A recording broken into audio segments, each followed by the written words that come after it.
This is WEWS-TV Channel 5, Cleveland, Ohio. It's 12 noon. One room of beautiful North American heart.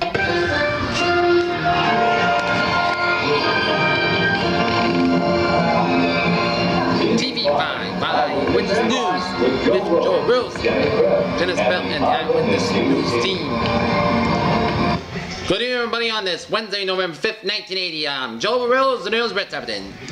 The top story at noontime is this man, President-elect Ronald Reagan, here. As Ronald Reagan campaigned on Ohio's economic difficulties in the Buckeye State and following the strategy set forth by Governor James A. Rhodes, scored a handsome victory Tuesday and captured the Buckeye State's 25 electoral votes.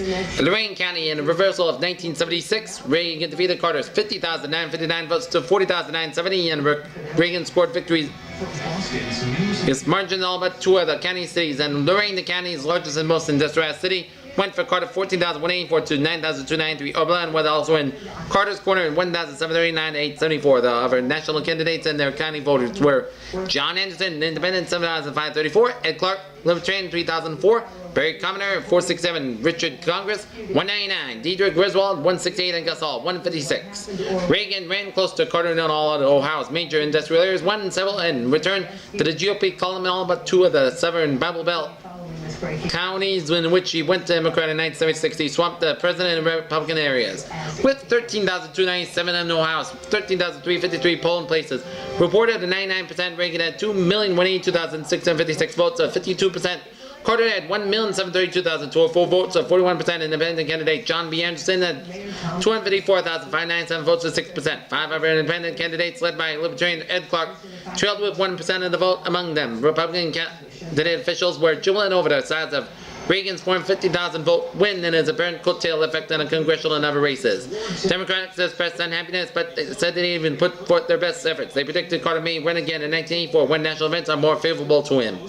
Reagan got in the Democratic snowball strongholds, especially in Cleveland, Youngstown, Dayton, and Toledo, and even one Lucas and Lorain counties, home for steel workers, auto workers, and shipyard laborers.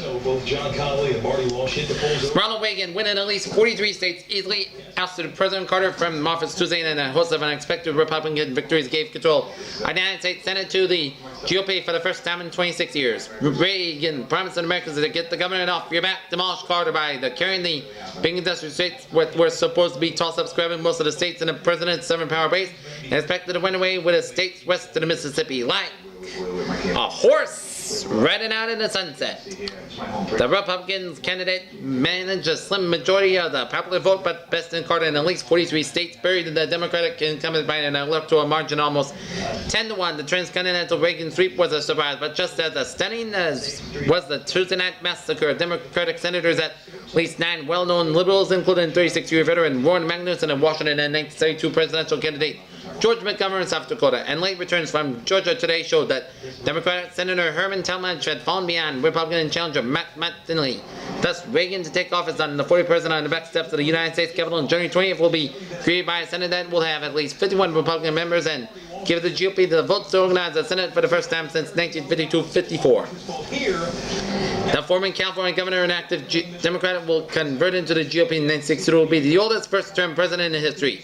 He was 70, and he will be turning 70 on February 6th. He also the first challenger asked and elected incumbent since Franklin D. Roosevelt did it to Herbert Hoover in 1932. Carter beset by economic and foreign policy roles for most of his 4-year term: Carolina, Georgia, Minnesota, Maryland, and West Virginia. So Reagan had 43 votes, Carter 49, and Anderson 0.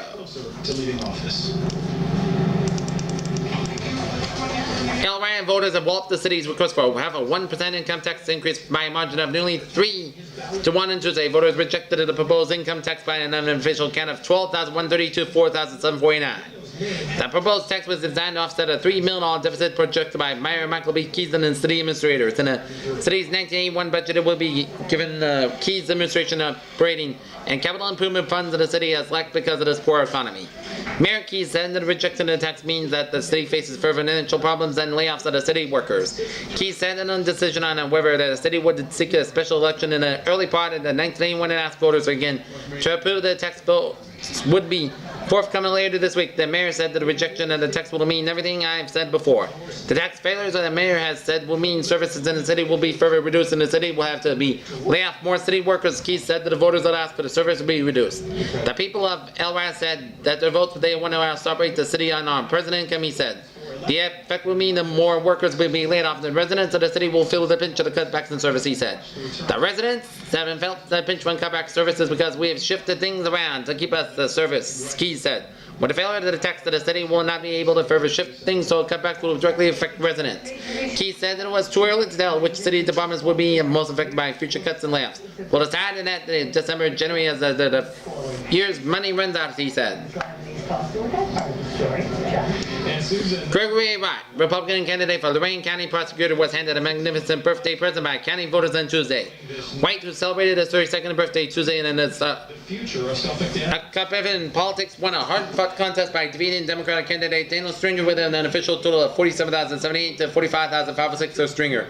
White's victory was viewed as one of the biggest upsets in Lorain County election history. He will be the first Republican to hold the post since 1948, when Democrat Paul J. Mickus defeated Republican Richard Boran after Republican William Wiggins chose not to seek re-election before 1948. Republicans held the prosecutor's job since 1887. Wright was virtually not known publicly when he fought left wing as candidate for prosecutor. He was not opposed for the Republican nomination.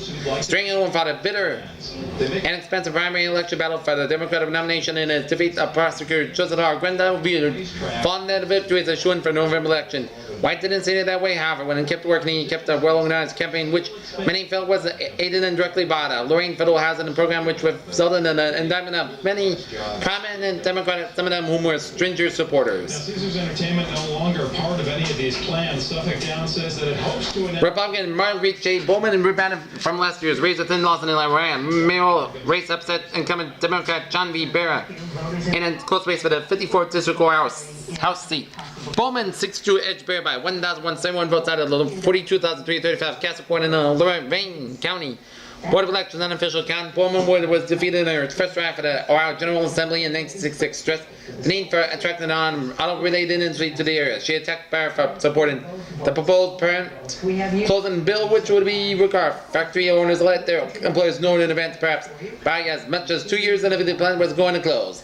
Barra, 10-year veteran of El Ras City Council, is in the Bowman trailed Bowman in the city's 19,173 to 18,296 in the township precincts, 2,051 to 1,801 in the village precincts, 529 and 485. Barra was one of the 16 Democratic stations of the Ohio GOP had targeted for a special effort, and like nearly everything else, the Republicans went after it in Tuesday's election day got it. And you can see the low temperatures across the area. Boston right after freezing. In Cleveland residents have overwhelmingly rejected a proposal, 33% city income tax increase, a move that will cause drastic cutbacks in the municipal workforce and enforce the Democratic city government to borrow still more money to pay ever. The final unofficial tally late Tuesday showed that the proposal going down to defeat 80,509 to 68,555. The proposal would be raising the city income tax rate to 1.5% to 2%. The vote was the first major setback for Mayor George Voinovich since he took office a year ago. Voinovich, having declared that the vote actually was a mandate for the further austerity in the city government he vowed to measure, would not be submitted to the voters. We're not going to take it out on the public way, just back the bus back to try to keep services and stuff. Voinovich said former Mayor Dennis Kucinich, who had proposed the tax act and had strongly plans a political comeback, commented. The defeat indicates a lack of confidence in the administrative and in their ability to govern the city. Voinovich accused Kucinich of opposing the tax increase for purely political reasons. He knows that I don't have the money to provide services that will make it easier for him to make a comeback. Voinovich and his aide starts to cut the city payroll by about 650 workers in order to raise a projected $13 million in accumulated new deficits over the next 3 years. And the city must still borrow $53 million of the past debts to pay in deficits and capital construction accounts. In addition, the city is left with and WAVE coming up with a proposed $400 million for the desperately needed capital improvement project.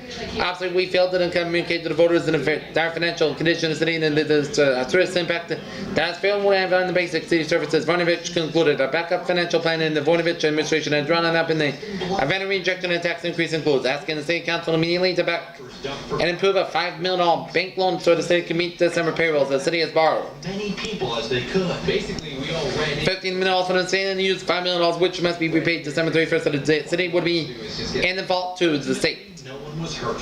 Police say Shoup stole the 22 caliber. Asking council for as in an 8-year, $53 million loan to repay the missing bond funds and some $23 million of creditors being in laying off 650 city workers in the next few weeks.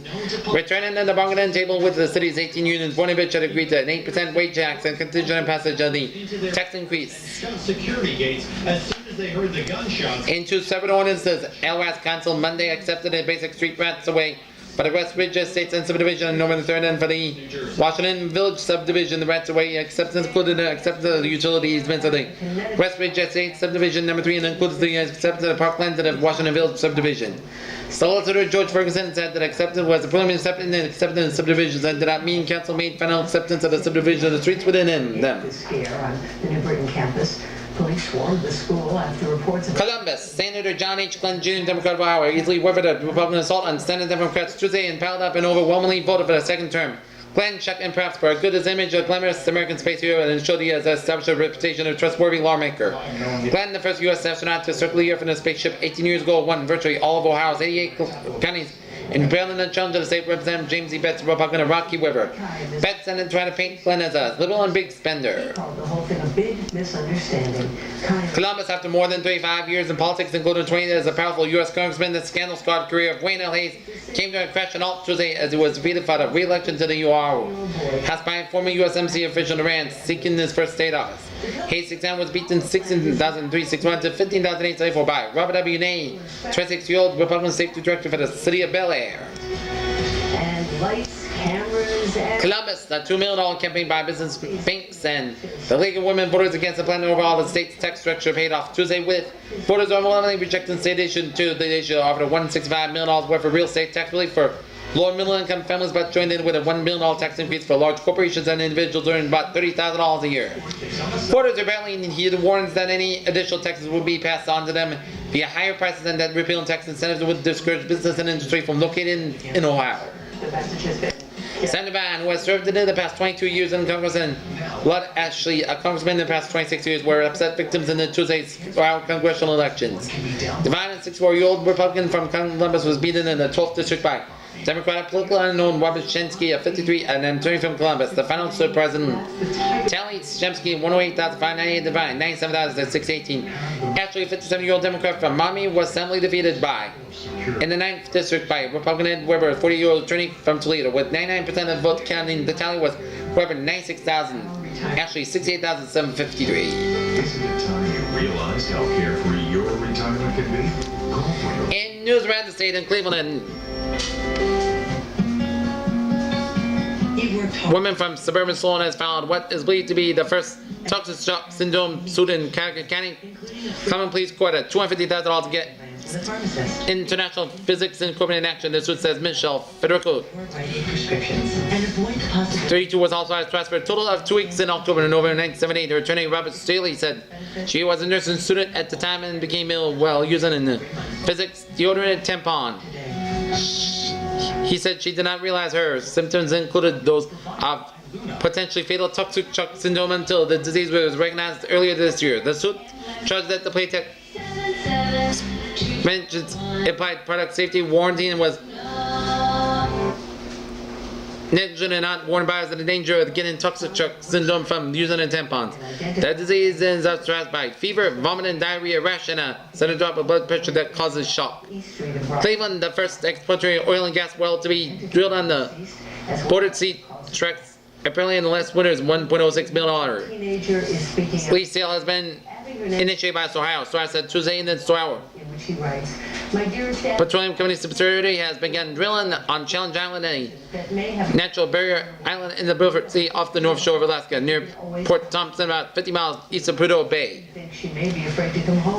Partners in the well are Soil BP, Exxon USA, Mobil, Phillips, Chevron, and 4 regional native operations, Orlean Limited, Cunning, Sri Lanka, and Hana. The well is more than 5,092 feet. Selling costs and said M.A. Kirkby, SOAR Senior Vice President of Oil and Gas. We hope that by the end of the drilling session at the end of March, that a well was drilled about 13,000 feet in. Prosecutors offered to release a redacted version saying Cambridge, the Conduct by Richard towards the student. Same buck that fatally wounded an Ohio Department of Natural Resources photographer on October 24th and also attacked the wife of the man who raised it, and a 14-year-old boy of 40 said Tuesday. The 5-year-old 275 pound buck A funeral service for gored Kim Heller 35 seconds after he had photographed it. The man died 5 days later in Mount Carmel Hospital east from gangrene that appeared in a mouth with a puncture wounds and abandoned on his legs and arms. John Bennett, a Gurney County Health Commissioner, said the buck had attacked her a year earlier. That attack was occurred during a series of break-ins, new steps to protect residents. Redden Boston Maritime reason Mrs. Thacker was married to Cecil Thacker of West Deville, who raised the deer. Bennett said the same deer gored the boy in the leg a week at Actually, a few degrees warmer now than had before the attack Heller. Thacker said his wife was not seriously injured in the attack. He added that doesn't consider his pet Bucky a killer. Bowling Green, a Wood County Juvenile Court judge will decide Friday whether two new suspects in a 1978 murder for which a Perrysburg man spent 2.5 years in prison should be tried as juvenile adults at the same time in the murder. For two men who were residents of Perrysburg and juveniles, Clifford Markland and William Quinn, both 19, were arrested in the last week after the new evidence claimed Floyd Busfay of the murder of a man of Perrysburg carried out. Faye 20, also Perrysburg, had served 2.5 years in prison after his conviction in August of 1978. Juvenile Judge Clancy Pearson Monday set bond at $100,000. And Markland, who is now Cleveland resident, Markland turned himself in Friday to the Perrysburg attorney.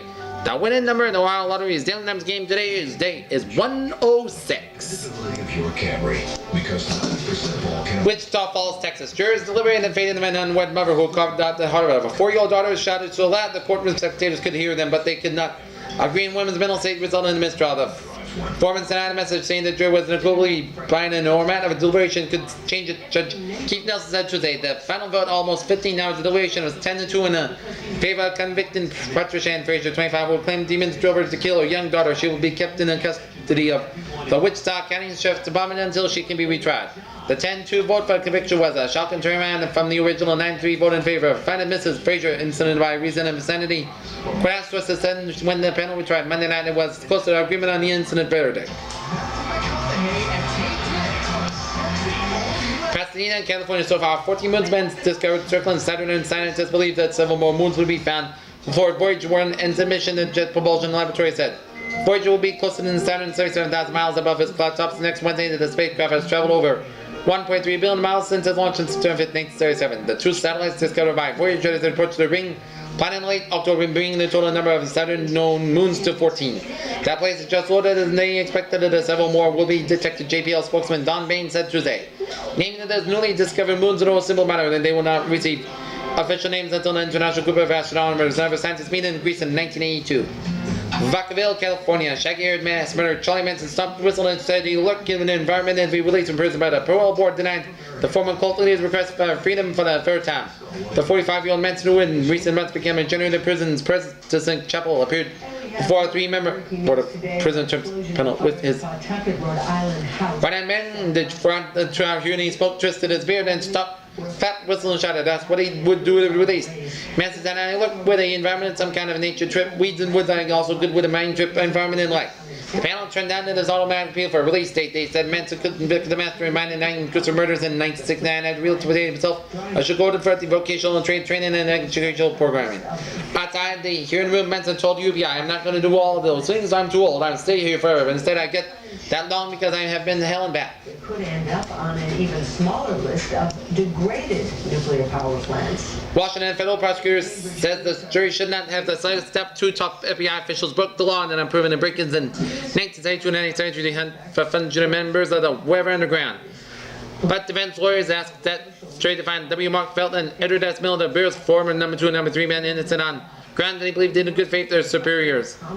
Okay, the break-ins and combat terrorism Chief U.S. District Judge William Branch planned to instruct the most block jury today so it can begin deliberation that the Senate trial that included testimony from Richard Nixon, John Mitchell, and Richard Condas. Philip 67 and Miller 56 are charged with conspiring to commit civil rights violations by approving break-ins known as black ball jobs at the New York and New Jersey homes of 5 friends and relatives of the fugitive radicals and convicted thieves should face a maximum penalty of 10 years in a prison and a fine of $10,000. Here. Bombing case. The attorney for Joe Harrison. In news around the world, London has struggled to unite Britain's fractured Labour Party opposition to Prime Minister Margaret Thatcher, a development who won a straight right-left battle with former Chancellor Exchequer Dennis Healey facing left-wing standard-bearer Michael Foot. Whoever wins on Monday's bar among Labour members of the Parliament, however, will be only an interim leader pending a special party conference January to try to change wills to allow rank and file party members to elect the leader directly. Healey represented the party's party faction and merged Tuesday in the lead from a first round of ballot among the Labour MPs, but without the 133 vote majority. Healey's 6-3 favored to place former Prime Minister James Callaghan, who resigned last month, recently won 12 votes. 29 had a Foot, but Foot could pick up another 17 votes up to the two other candidates. Centrist Peter Short and left-winger John Silken were eliminated in advance to their supporters to switch to vote. Moscow, the president of the Supreme Soviet Parliament, Tuesday appointed Leonid Archev Konstantov deputy chairman of the Council of Ministers of the Soviet Union, part of a government shake-up touched off by the resignation of Premier Alexei Kazhin on October 24. Konstantinov, 65, administrator of the chemical industry since October 1965. Was relieved by that post when he was named the deputy chairman of the official task news agency. He said there are between 10 and 15 deputy chairmen at any one time. Ozak, who was placed Konstantinov took but a couple of inches around Minneapolis. Akal was promoted from first deputy chairman of the Council of Ministers October 27.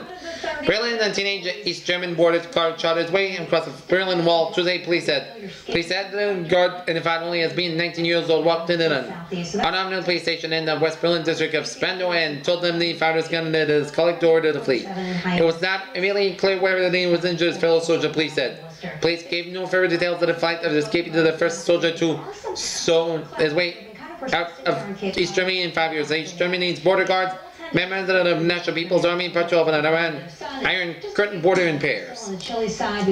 Kampala, Uganda. Uganda's religious leaders Tuesday sailed the army for creating a common affirming scaling political violence that has claimed 110 lives in the past month. Leaders of Roman Catholic, Muslim, Greek Orthodox, and Anglican churches have also expressed concern over violence in northwestern Uganda when fighting broke out last month between government troops and supporters of the hostage Dr. Idi Amin. The army has become uncontrollable, the church leaders said in a statement in news conference. In Kampala, we have lived in fears and intimidation for the last 1.5 years. The religious leaders, quoted from letters received in a provincial mentioned by Northwest Uganda, also told of people being killed in cold blood, especially Muslims and other people from the Lubar Mahdi tribes. Parents, a gang of thieves who loaded 250 safe deposit boxes in the Paris bank may have been included someone who helped install the bank's armored doors, locks, and the Muslim strips, and police said Tuesday. The thieves made off with millions of francs in cash, while the Cassie de España Bank and the luxurious residential quarter was closed for a 3-day holiday last weekend, marking All Saints Day. Police Commissioner Sergei Devos told journalists the thieves who left an inscription without hate, without violence, without weapons, thank you, simply entered and left by doors. By Friday. It's a chilly, dry start to the weekend, and by Sunday. In stock, the stock market rose sharply in active trading today. It responded to the election victory of Ronald Reagan and the Republicans' big gains in Congress. The Dow Jones average of 30 industrial claim about 845 to 945.65 in the first hour of trading. Gainers outnumbered losers by a 10-1 margin in an early tally of New York Stock Exchange listed issues. The stock market is historically a Republican handle, and Reagan represents a true conservative Republican. The brokerage firm of Buck Halsey Shields said in a wire transmitted to all its branch offices this week. The fact that Republicans took control of the Senate and to large gains in the House was also greeted with delight on Wall Street and maybe will lead to the passage of major fiscal changes, observed Robert Stovall, an analyst with Dean Witter Reynolds Incorporated. But Stovall and other brokers were cautious about how long the market's rally might last. Further increasing in the interest rates, such as the bank prime lending rate, are expected any day now. And they know that inflation is expected to pick up new momentum in the next few months, regardless of what actions the government takes. Sports tonight, the Cleveland Cavaliers will be in Golden State tonight, taking on the Golden State Warriors. Here. Two-time Emmy winner, New York Times bestselling author, and Grammy nominee, Kathy Griffin. Live. Let me tell you, Oprah's next chapter is a pisser. You saw her with the Kardashians, which I really never thought. Okay, Peter will have the weather in a few minutes at 12:25. Saturday night, November 9th at Foxwoods Resort Casino. For tickets, visit foxwoods.com or call 1-800-200-2882. Non-lawyer paid spokesperson. Attention dialysis patients. If you suffered major health problems or if a loved one died during dialysis treatment, you may be entitled to compensation. The FDA reports dosing errors during dialysis may cause serious health problems, including death. If you or a loved one suffered a heart attack, arrhythmia, stroke, or cardiac arrest within 48 hours of dialysis treatment, call 800-589-7150. Okay, now on the weather now, here now, Peter Wiggins. Take it away, Peter. Okay, thank you, Joel and Janice. Right now, our current conditions at Expert staff focus 12:25 p.m. reports around the state. 45 at Hopkins Airfield in Cleveland, 49 out in Lakefront, 45 in Akron, Kenton, 42 in Youngstown, 41 in Erie, 39 in Butler, 43 in Pittsburgh Airport, 47 in Allegheny Airport, 47 in Morgantown, 46 in Parkersburg, 46 in Zanesville, 50 in Lancaster, 45 in Columbus and Mansfield, 43 in Detroit, 45 in Jackson, Michigan, 44 out in Toledo and Findlay, Michigan, 49 in Springfield, Ohio, 46 in Dayton, Ohio, 49 in Cincinnati, 48 in Covington, Kentucky, 49 in Huntington, West Virginia, and 49 in Charleston, West Virginia. Just one day. Are you suffering from diabetic neuropathy, tingling and numbness in your feet and ankles? Then call our clinic right now and find out if you Wherever around the nation today shows treatment for diabetic neuropathy by increasing blood. rain is in store tonight for the North Pacific states from Northern California all the way up to Oregon and Washington State and parts of the upper Mississippi Valley. Elsewhere, general fair weather should be prevailed from the east coast stretching out to the western Rockies. There, Treatment is right for you. 41 out in Minneapolis, 44 in Chicago, 56 in Boston, 52 in New York, 57 in Atlanta, 79 in Miami, 69 in New Orleans, 67 in Dallas, 53 out in Denver, 16 in LA, 58 in San Fran and Seattle. And a cold front shifted from Indiana stretching for the New England will bring some cool there. Okay, let us take a look at our. And had some fun joking about a fellow teammate's fears. Let's take a look at our forecast. For today, overcast got high about 45 degrees. For tonight, podcast got low 30 and 35 degrees. And for tomorrow, most of the time got high about 50-55 degrees. Winds southwest to west about 10 miles per hour for today and tonight and for tomorrow. Probably precipitation will be about 10% today, tonight, and Thursday. About where he was when the marathon. Winds will be from the west and southwest near 10 miles per hour tonight and tomorrow. And sunset tonight, 5:18 p.m. And for Ohio, Park County tonight, lows near 30 degrees. Most of the time, Thursday highs in the upper 40s to mid 50s. And for local long range forecast, a chance of showers on Friday and Sunday. But podcast Saturday highs will range from the upper 50s to mid 60s, with lows in the mid 30s and low 40s on Friday and the lower middle 40s by Saturday and Sunday. And that is going to be it for the Channel 5 Hours News Noon Report for this November the 5th, 1980 on Wednesday. I'm Joel Rose, and I hope you have a good day. I will see you. The Channel 5 Hours News will be back at about 6 o'clock. Have a good evening. Have a good day. Bye-bye for now. Air.